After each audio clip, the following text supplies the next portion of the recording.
Hello बच्चों। हमारा question है magnetic moment of two identical bar magnets are M and two M respectively both are combined in such a way that their similar poles are together. The time period in this situation is t1. If polarity of one of the magnet is reversed, then its period becomes t2.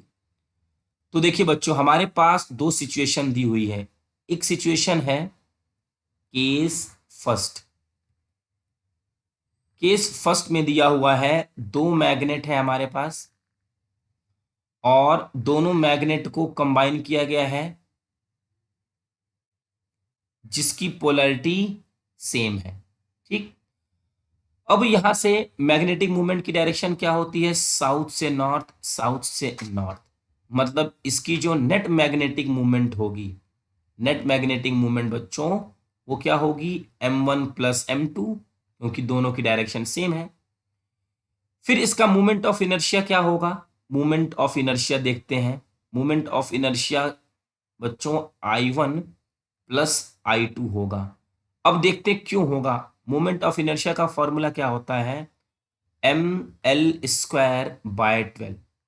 बच्चों अगर हम इसको एक rod जैसा माने तो rod का moment of inertia उसके सेंटर के अबाउट ml²/12 होता है। अब दोनों रॉड में L तो कॉमन है, 12 भी कॉमन है। मास क्या हो रहा है? दो रॉड मींस दो मैग्नेट लगाने से मास डबल हो गया होगा। डबल, उसके बाद फिर एक और लगा देंगे, ट्रिपल हो जाएगा। ऐसे करते करते मास ऐड होता जाएगा। ऐड होने का मतलब बच्चों मोमेंट ऑफ इनर्शिया ऐड हो जाएगी। ठीक है, चलिए केस टू में बच्चों क्या है? केस टू में सेम सिचुएशन है, बस मैग्नेट को क्या किया गया है? रिवर्स कर दिया गया है। ये है now north south, south north. Magnetic movement कुछ ऐसे है, अपोजिट डायरेक्शन में दोनों की। ये क्या हो जाएगा? m1 minus m2। Moment of inertia में कुछ फर्क पड़ेगा? नो, क्योंकि मोमेंट ऑफ इनर्शिया में तो मास है और दोनों का मास चाहे आप चेंज करें रिवर्स करें कुछ फर्क नहीं पड़ता। तो चलिए बच्चों, अब हम इस क्वेश्चन को सॉल्व करते हैं। टाइम पीरियड का फॉर्मूला होता है T = 2π√I/m/bh।